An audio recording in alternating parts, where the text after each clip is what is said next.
करडी पोलिसांची मोठी कारवाई, एकूण 30,30,000चा मुद्देमाल जप्त। करडी पोलीस स्टेशनच्या हद्दीत अवैध रेती वाहतुकीवर पोलिसांनी मोठी कारवाई केली आहे। ऑल आउट ऑपरेशन दरम्यान एका टिप्परसह एकूण 30,30,000 रुपयांचा मुद्देमाल जप्त करण्यात आला असून एका आरोपीवर गुन्हा दाखल करण्यात आलाय। दिनांक 31 मे 2026 रोजी करडी पोलीस स्टेशनचे कर्मचारी ऑल आउट ऑपरेशन अंतर्गत मौजा देवाडा येथे पेट्रोलिंग करत होते। यावेळी रस्त्याच्या कडेला संशयास्पदरित्या उभ्या असलेला अशोक लेलँड कंपनीचा टिप्पर क्रमांक MH36 AA 2845 पोलिसांना दिसून आला। या टिप्परची तपासणी केली असता त्यात विनापरवाना अवैधरित्या चोरटी रेती वाहतूक केली जात असल्याचे स्पष्ट झाले। जप्त केलेला मुद्देमाल अशोक लेलँड टिप्पर, किंमत अंदाजे 30 लाख रुपये, सुमारे 5 ब्रास रेती, किंमत 30,000 रुपये आणि एकूण मुद्देमाल 30,30,000 रुपये।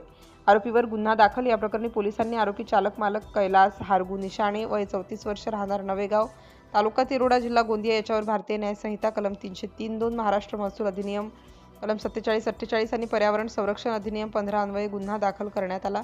ही कारवाई पोलीस अधीक्षक श्री नुरुल हसन, अप्पर पोलीस अधीक्षक श्री निलेश मोरे आणि सहाय्यक पोलीस निरीक्षक नागलोत यांच्या मार्गदर्शनाखाली चालक पोलीस शिपाई कोचे, पोलीस शिपाई मेश्राम व करडी पोलीस स्टेशनच्या कर्मचाऱ्यांनी केली आहे। या प्रकरणाचा पुढील तपास करडी पोलीस स्टेशनचे अधिकारी करीत आहेत। सिटी इंडिया न्यूजसाठी भंडारा जिल्हा उपसंपादक अनिल ढोलवार।